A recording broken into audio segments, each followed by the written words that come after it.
વરાહપુરાણની કથાને આગળ વધારી ભાગ 54મો।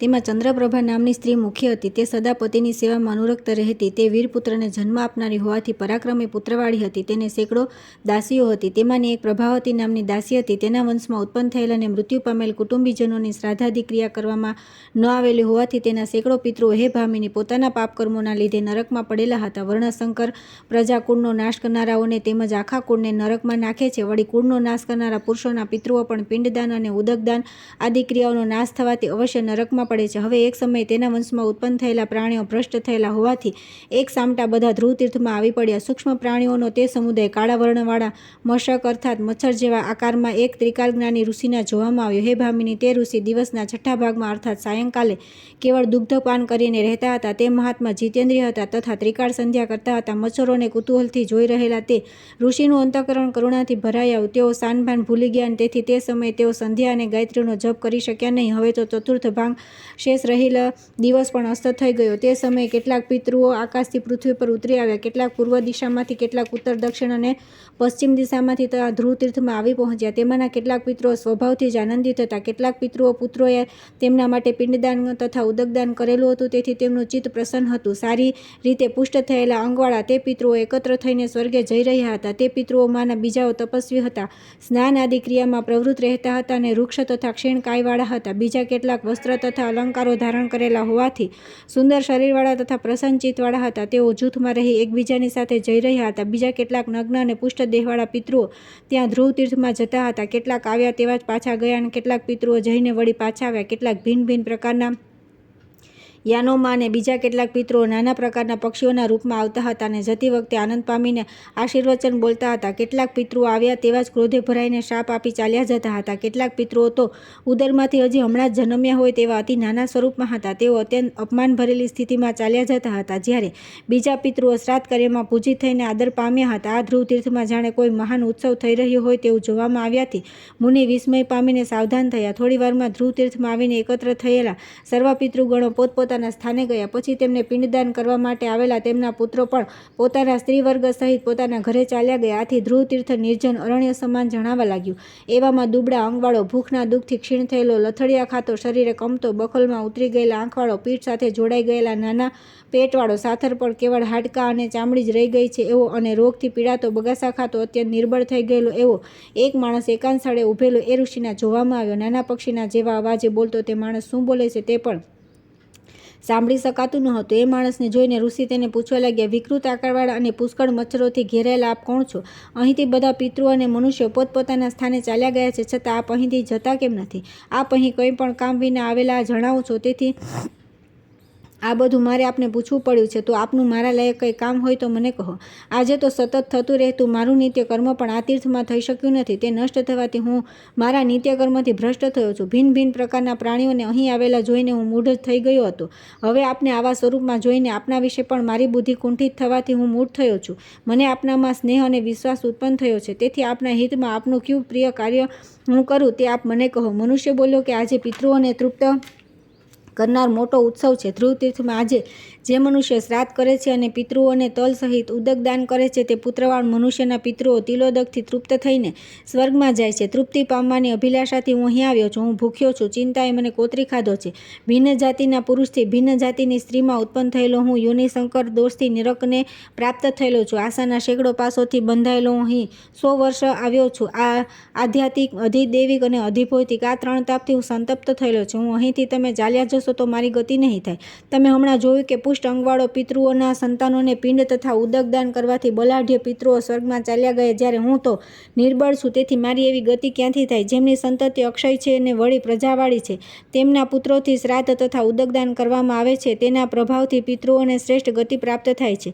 ત્રિકાલજ્ઞ મુનિ, આજે રાજા ચંદ્રસેનના પિતૃઓનું શ્રાદ્ધમાં પૂજન કરવામાં આવ્યું અને તેમને પિંડ તથા ઉદકદાન આપવામાં આવ્યા, જેથી તેઓ સ્વર્ગને પ્રાપ્ત થાય। આવું તમે તમારી દિવ્ય દ્રષ્ટિથી જોયું। બ્રાહ્મણ, ક્ષત્રિય, વૈશ્ય અને શૂદ્રોના પિતૃઓ તથા શ્રાદ્ધ કરનારા પ્રતિલોમ અને અનુલોમ શૂદ્રો કે જેમની સંતતિ વિનાશ પામેલી નથી, તે બધાના પિતૃઓનું કરાતું શ્રાદ્ધ અને તેમને અપાતું ઉદકનું દાન તમે આજે જોયું છે। ત્રિકાલજ્ઞાની વિપ્ર ઋષિએ પૂછવાથી તે પ્રાણીએ તેની દુર્દશા વિશેનું કારણ તેને કહી સંભળાવ્યું। તે સાંભળ્યા પછી વળી તે વિપ્રષિએ તેને કહ્યું કે હે તા, જેવી ઉચિત સંતતિ હોવી જોઈએ તેવી સંતતિ દેવના યોગથી તમને પણ નથી। જો એ માટે કોઈ ઉપાય હોય તો તમે મને કહો, હું તમારો હિતેચ્છુ છું. તમે જે કાંઈ કરવાનું મને કહેશો તે હું સર્વ કરીશ. મારું આ વચન જો તમને સત્ય લાગતું હોય તો તમે મને જણાવો કે તમારા હિત માટે મારે શું કરવાનું છે. આ સાંભળીને પિતૃગણોથી ઘેરાયેલો તે દુઃખી મનુષ્ય તેને કહેવા લાગ્યો, મારા દેહને વળગેલા દુર્બળ મચ્છરો તેમના સંતાનોને ક્ષય થવાના લીધે મારા શરીરનો આશ્રય કરીને રહેલા છે. હું એમનો વારસ છું. ચંદ્રસેન રાજાની નગરીમાં આવેલા મહેલમાં તેની રાણી ચંદ્રપ્રભાની પ્રભાવતી નામની એક દાસી છે. એ દાસીના હાથ તળે કામ કરનારી એક બીજી દાસી છે. તેનું નામ વિરૂપનિધિ છે. તે એકમાત્ર મારું સંતાન છે. એમને કોઈ સંતાન પિંડદાન કરશે તો ઉદકદાન કરશે, તો અમારું શ્રાદ્ધ કરીને કોઈ તર્પણ કરશે, એવી આશાથી અમે બંધાયેલા રહ્યા છીએ. અત્યાર સુધી અમારા માટે થવાના શ્રાદ્ધ તથા તર્પણ આદિને અમે આશા રાખીને રાહ જોતા રહ્યા, પરંતુ તે નવાથી અમારા પોતાના કર્મના લીધે હવે અમે નિરાશ થયા છીએ, જેના પરિણામે અમે નિંદિત એવા નરકના સાગરમાં હવે પડીશું. ત્રિકાળ જ્ઞાની વિપ્રશ્રીએ તે પ્રાણીની આ વાત સાંભળીને તેથી તે તો મૂઢ જેવા થઈ ગયા અને તેને કહેવા લાગ્યા કે અધમ યોનિમાં ઉત્પન્ન થયેલા પુત્ર દ્વારા થતા પિંડ તથા ઉદકદાન તમને કેવી રીતે પ્રાપ્ત થાય છે? એ અધમ યોનિ દ્વારા થતા ઉદકદાન વગેરેનો શો વિધિ છે કે જેથી તમે પુત્રવાળા છો? તે મનુષ્ય આ વાત સાંભળીને દયાળુ અને ત્રિકાળ જ્ઞાની વિપ્રશ્રીને કહ્યું કે પોતાના પૂર્વકર્મના વિપાકના લીધે પુત્રવાળા પિતૃઓને જે ઉચ્ચ અથવા નીચ ગતિ પ્રાપ્ત થઈ હોય તેમાં પોતાને નિત્ય નૈમિતિક શ્રાદ્ધ દ્વારા પિંડ તથા ઉદકદાન મળતા રહે તે હેતુથી તેઓ પુત્રેષણા ધરાવતા હોય એટલા માટે પિતૃઓ પુત્રવાળા હોય છે ને તેથી જ અમારા કુળમાં પણ અમને પિંડોદક દાન કરનારા કોઈ હોય તો અમને જળની અંજલિ મળે. પિતૃઓને ઉદકદાન કરવા માટે સર્વપ્રથમ શીતળ અને વિપુલ જળવાળી નદીના તટ પર જવું અને તેમાંય ખાસ કરીને તીર્થસ્થાન પસંદ કરવા યોગ્ય છે. તે સમયે અપસવ્ય થવું અર્થાત જોનોય જમણા ખંભા પર રાખવી અને દક્ષિણ દિશા તરફ મુખ રાખી નાભી પર્યંત જળમાં ઊભા રહેવું. પછી જમણા હાથની તર્જની આંગળી અને અંગૂઠા વચ્ચે દર્ભના અગ્ર અને મૂળ ભાગ બહાર રહે એમ 3 દર્ભ લેવા. પછી રૂપાના જેવા શુભ્ર અને સ્વચ્છ જળમાં તલ મિશ્ર કરી તેની પિતૃઓને પિતૃતીર્થથી 3 અંજલિ આપવી. એ સમયે પોતાના પિતા, પિતામહ અને પ્રપિતામહનું નામ બોલી પોતાના ગોત્રનું ઉચ્ચારણ કરવું. તેમના નામ આગળ શર્મા શબ્દનું ઉચ્ચારણ કરવું અને જળની 3 અંજલિ પ્રત્યેકને આપતા તૃપ્ત્યમ બોલવું અને પછી તસ્મે સ્વધા આમ પ્રત્યેક અંજલિ આપ્યા પછી બોલવું.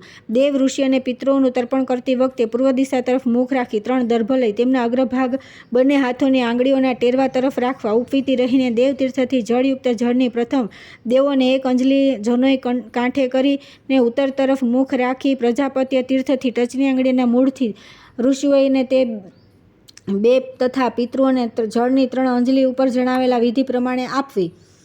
દેવો, ઋષિઓ અને પિતૃ સમુદાયનું તર્પણ કરવા માટે આ ક્રમ સમજવો. એ સમયે ઉદિતરમ ઉપરસ્વરમ અગ્નિરોસો નઃ અને અયંતુ ન પિતર આ મંત્રો કાર્યની પૂર્ણતા માટે બોલવાને અંતમાં તૃપ્ત્યધમ આમ બોલવું. પ્રથમ પિતાને અને તે પછી માતાને જળની અંજલિ આપવી. તે સમયે ગોત્રોચ્ચારણ કરી માતાનું નામ બોલવું અને તૃપ્ત્યતુ બોલ્યા પછી સ્વધા શબ્દ પ્રત્યેક અંજલિના અંતે બોલવો. એવી રીતે માતામહ અર્થાત માતાના પિતાને ગોત્રોચ્ચાર સાથે નામના અંતે શર્મા શબ્દ બોલી જળની 3 અંજલિ આપવી. પિતૃલોકમાં નિવાસ કરનારાઓને અહીં પિતૃઓ કહ્યા છે. એ સમયે મધુવાતા રુચ્યાંતે આ રુચા પ્રથમ જણાવેલા મંત્ર પ્રમાણે ભણવી. એવી જ રીતે જણાયેલા ક્રમ પ્રમાણે પિતામહી, પ્રપિતામહીને તેમના પતાના નામ સહિત માતાની જેમ અને માતામહ આદિને પણ જળની 3 અંજલિઓ ગોત્રોચ્ચાર પૂર્વક આપીને તે અંતે નમો વહ પિતર આ મંત્ર ભણો અને પછી પિંડોદક દાન કરનારાઓએ અમે અંધકારયુક્ત તમિસ્ત્ર આદિ નરકોનો નાશ કરીએ છીએ આમ બોલવું. તે પછી પિતૃઓનું પૂજન કરવું અને અમુક ગોત્રવાળા પિતા, પિતામહનું ગોત્ર તથા નામ બોલી તેની આગળ શર્મા શબ્દ લગાડી તેમને આસન આપવું અને કહેવું કે આપના માટે આ આસન છે. એવી જ રીતે માતા, માતામહીના નામ અને ગોત્રનું ઉચ્ચારણ કરી તેમને પણ આસન આપવા. આ સમયે ચતુર્થી વિભક્તિ નામ અને ગોત્ર સાથે યોજવી. અર્ધ્યપાત્ર અને સંકલ્પ તથા આશીર્વાદ આદિમાં પ્રથમા વિભક્તિ પિતૃઓના આહવાન સમયે, દ્વિતીય વિભક્તિ પિંડદાન નમસ્કાર તથા પૂજન સમયે, ચતુર્થી વિભક્ત અને જેમનું શ્રાદ્ધ કરવામાં આવે તે પિતૃઓના નામ તથા ગોત્ર આદિ આગળ છઠ્ઠી વિભક્તિનો પ્રયોગ કરવો. આ પ્રમાણે પિતૃઓના ગોત્ર તથા નામ આગળ કારક વિભક્તિઓ લગાડી દ્વિજપુત્ર દ્વારા ભક્તિપૂર્વક કરવામાં આવેલી શ્રાદ્ધ ક્રિયામાં પિંડોદક દાનથી પિતૃઓને અનંતકાળ સુધી તૃપ્તિ થાય છે અને તે શ્રાદ્ધ તથા તર્પણ અક્ષય થાય છે. સુજ્ઞને વિધિ અને શ્રદ્ધાપૂર્વક શ્રદ્ધા ક્રિયા કરવી. આ પ્રમાણે શ્રાદ્ધ કરવાથી પિતૃઓ સદા પ્રસન્ન થાય છે. હે ત્રિકાલજ્ઞ, આપ સુખી થાઓ. હે મુનિ, અમે હવે અમારા પૂર્વકર્મના વિપાકના લીધે ચિરકાલ સુધી નરકમાં નિવાસ કરવા માટે જઈએ છીએ. ત્રિકાલજ્ઞ વિપ્રમુનિ બોલ્યા કે આ ધ્રુવ તીર્થમાં જે પિતૃઓ મેં જોયા તેમાંના કેટલાક પ્રસન્ન ચિત્તવાળા અને કેટલાક દુઃખી અંતરકરણવાળા હતા. કેટલાક પિતૃઓના પુત્રોએ શ્રાદ્ધ કરી આપેલા પિંડોનું ભક્ષણ કરી તેમના પિતૃઓ ઉદ્વિગ્ન થઈને ચૂપચાપ ચાલ્યા ગયા. આનું કારણ શું છે તે તમે નિશ્ચયપૂર્વક કહો.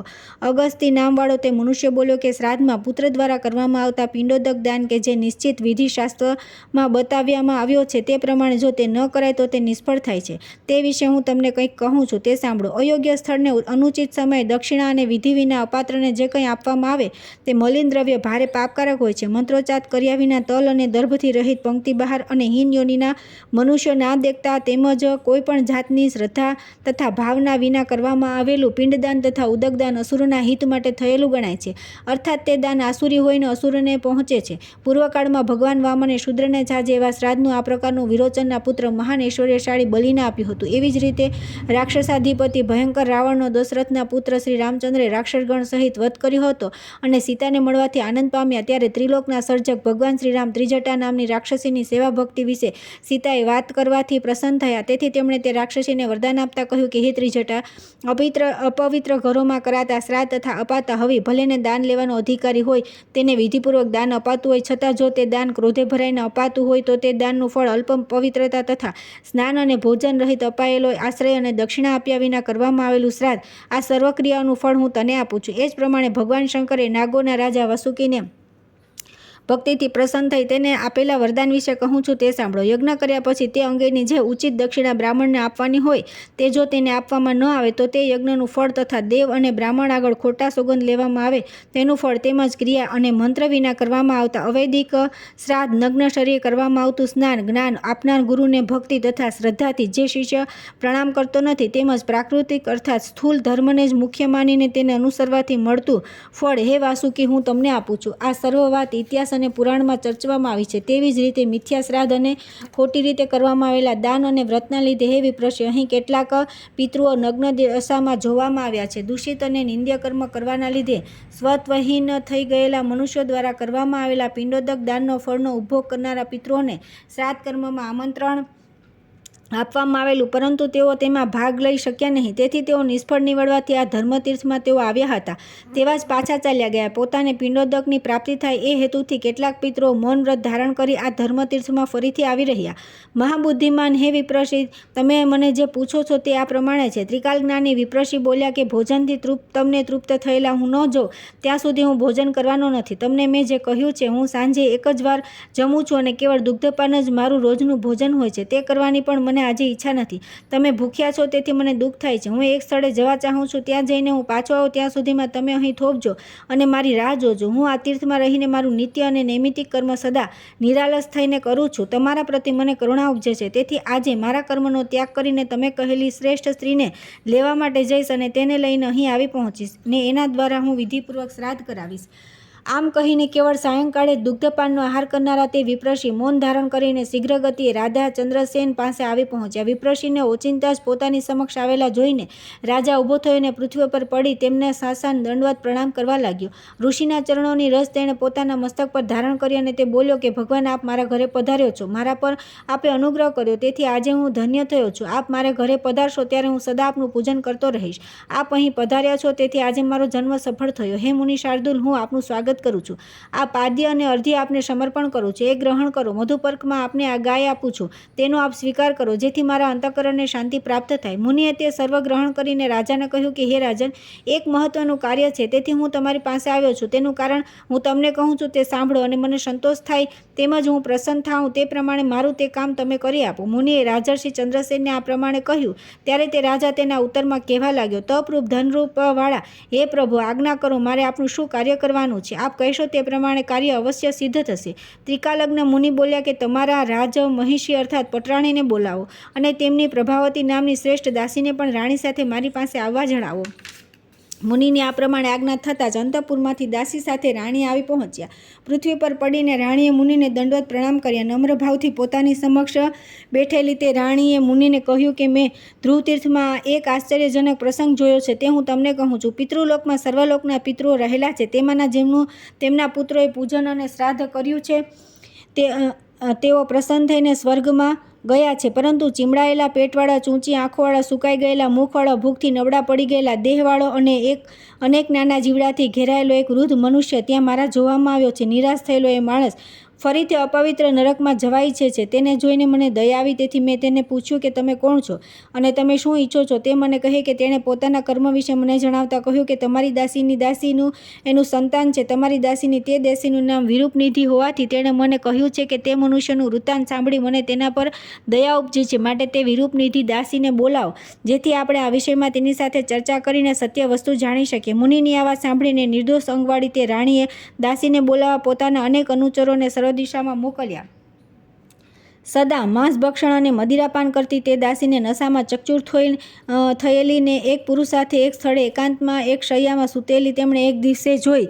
સેવકોએ તેને પકડી પાડી અને મુનિ સમક્ષ લાવીને હાજર કરી. મદ્યપાન કરવાથી ઉન્મત્ત દશાને પ્રાપ્ત થયેલી તે સ્ત્રીને જોઈને હકીકતની ખાતરી કરી લેવા માટે ધર્મજ્ઞ મુનિએ તેને પૂછ્યું કે તમે કોઈ દિવસે પિતૃઓને ઉદ્દેશીને શ્રાદ્ધ કર્યું છે? તેમણે શીઘ્ર મુક્તિ આપનારું પિંડદાન કે તર્પણ આદિ કંઈ ઉદકદાન કર્યું છે? તીવ્ર તપશ્ચર્યા કરનારા મુનિએ તે સ્ત્રીને આ પ્રમાણે પૂછવાથી પ્રત્યુત્તરમાં આપતા તે બોલી કે ના, આમાંનું મેં કાંઈ જ કર્યું નથી. હે વિભો, હું મારા પિતૃઓને જાણતી નથી, તેમના માટે કરવામાં આવતી શ્રાદ્ધ તથા તર્પણ આદિ ક્રિયાઓનું પણ મને જ્ઞાન નથી. દાસીએ આ પ્રમાણે કહ્યું ત્યારે ત્રિકાલજ્ઞ મુનિ બોલ્યા, મથુરા નરેશના હે રાણી તથા હે રાજન અને નગરના મહાભાગ્યશાળી હે સજ્જનો, આ દાસીના પિતૃઓનું શ્રાદ્ધ કરવામાં આવ્યું નથી, તેમજ તેમને પિંડ તથા ઉદકદાન આપવામાં આવ્યા નથી. છતાં સંતતિનું ફળ તથા પિતૃઓનું મહાત્મ્ય કેવું છે તે તમે કૌતુકપૂર્ણ દ્રષ્ટિએ હવે જુઓ. આમ કહીને ત્રિકાલજ્ઞ મુનિએ નગરમાંના સર્વ વિદ્વાન બ્રાહ્મણોનું ભાવપૂર્વક પૂજન કરી તેમને બોલાવવા માટે રાજાને જણાવ્યું.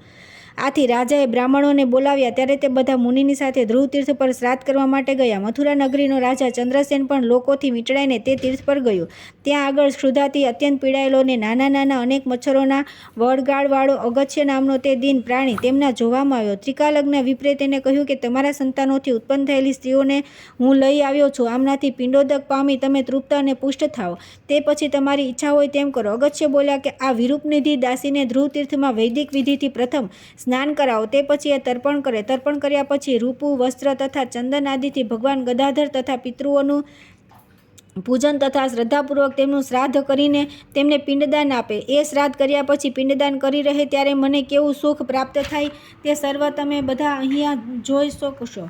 અગસ્ત્યની આ વાત સાંભળ્યા પછી મથુરા નરેશ ચંદ્રસેનની યશસ્વીની રાજપત્ની ચંદ્રપ્રભાએ બ્રાહ્મણો દ્વારા તે દાસી પાસે શ્રાદ્ધ કરાવ્યું. રેશમી વસ્ત્ર, ધૂપ, દીપ, પુષ્પ, કપરું, અગરું અને ચંદન આદિ સામગ્રીથી પ્રથમ ભગવાન ગદાધરનું અને પિતૃઓનું પૂજન કરવામાં આવ્યું. તે પછી દર્ભ, જવ અને તલથી પિતૃઓનું તર્પણ તથા શ્રાદ્ધ કરીને પિંડદાન કરવામાં આવ્યું. સુંદર અને સ્વાદિષ્ટ વિવિધ અન્નનું બ્રાહ્મણોને ભોજન આપી તેમને જમાડી તૃપ્ત કરવામાં આવ્યા અને પછી તેમને પુષ્કળ દક્ષિણા આપવામાં આવી. તેનું શ્રાદ્ધ તથા પિંડદાન થઈ ગયા પછી તે અગસ્ત્ય પુણ્યાત્મા થઈ ગયો. તેની કાંતિ દિવ્ય બની ગઈ અને દીનતા રહિત થયો. તેના ગાત્ર પરના મચ્છરો પણ તેના જેવા થયા. યજ્ઞમાં દીક્ષિત થયેલો મનુષ્ય અવભૃત સ્થાન કર્યા પછી શોભે છે તેવો તે શોભવા લાગ્યો. મશકરૂપી જંતુઓના ગાત્ર પણ સુંદર થઈ જવાથી તે બધા સુરૂપ થઈ ગયા. તેના માટે સ્વર્ગથી આવેલા વિમાનોથી આકાશ છવાઈ ગયું. વિમાનોને આવેલા જોઈને સ્વર્ગમાં જવા માટે તૈયાર થયેલો તે અગસ્ત્ય ત્રિકાલજ્ઞ મુનિને કહેવા લાગ્યો, પિતૃઓને તૃપ્તિ આપનારું મારું વચન તમે બધા સાંભળો. તીર્થો, સરિતાઓ, શ્રેષ્ઠ પર્વતો, સરોવરો તથા કુરુક્ષેત્ર અને ગયા જેવા પવિત્ર સ્થાનો પિતૃઓને મુક્તિ આપનારા છે. એમાંના જેવા કોઈ પવિત્ર ક્ષેત્રો થયા નથી, તેમ થવાના પણ નથી. અષાઢી પૂર્ણિમાથી 5મા પખવાડિયાની કૃષ્ણ પ્રતિપદાથી શુક્લ પ્રતિપદા અર્થાત ભાદ્રપદની પૂર્ણિમાથી લઈ અશ્વિન શુક્લ પ્રતિપદા સુધી શ્રાદ્ધ પિંડોના ભોગતા પિતૃઓ ધ્રુવ તીર્થમાં શીઘ્ર આવી પહોંચે છે.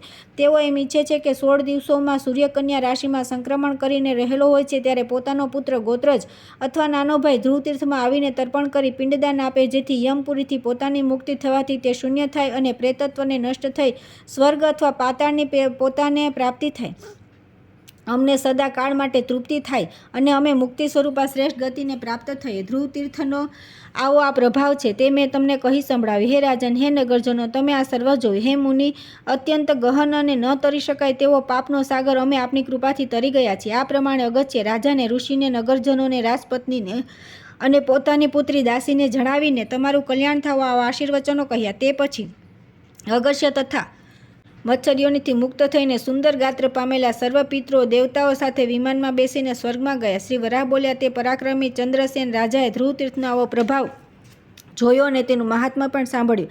તે પછી તેણે ત્રિકાલજ્ઞ મુનિને પ્રણામ કર્યા અને પછી ભગવાન અચ્યુતનું સ્મરણ કરી પોતાના કુટુંબીજનો અને અનુચરો સાથે મથુરા નગરીમાં પ્રવેશ કર્યો. હે ભદ્રે, હે પૃથ્વી, મથુરા ક્ષેત્રમાં આવેલા ધ્રુવ તીર્થનું મહાત્મ્ય તમને કહી સંભળાવ્યું. આ તીર્થનું કેવળ સ્મરણ કરવાથી પૂર્વજન્મના પાપ નાશ પામે છે. બ્રાહ્મણોની સમીપમાં જે મનુષ્ય આ ધ્રુવ તીર્થનું મહાત્મ્ય વાંચે છે તેના સર્વ પિતૃઓ પવિત્ર ગયા તીર્થમાં જઈને કરેલા શ્રાદ્ધથી પ્રાપ્ત થતી તૃપ્તિ સમાન તૃપ્તિ પામે છે. અધર્મીને મારો ભક્ત ન હોય તેને તેમજ ભગવાન હરિનું પૂજન ન કરતો હોય તેવા મનુષ્યને હે મહાભાગ્યશાળી પૃથ્વી, તમારે ધ્રુવ તીર્થનું મહાત્મ્ય કહેવું નહીં. આ ધ્રુવ તીર્થ સર્વ તીર્થોમાં શ્રેષ્ઠ તીર્થ છે. આ તીર્થનું સેવન એ જ પરમ ધર્મ છે. આના વિશેનું જ્ઞાન એ જ ખરું જ્ઞાન છે. આ તીર્થની પ્રાપ્તિ થવી એ મોટામાં મોટો લાભ છે. તેથી મહાભાગ્યશાળી હે પૃથ્વી, મારા પવિત્ર ભક્તોને તમારે સદા આ તીર્થનું મહાત્મ્ય કહેવું. સૂત બોલ્યા. ભગવાન વરુણનું આ વચન સાંભળીને પૃથ્વી ચકિત થઈ ગઈ અને હર્ષ પામીને એ દેવી ભગવાનની પ્રતિમા કેવી રીતે સ્થાપન કરવી તે વિશે તેમને પૂછવા લાગી.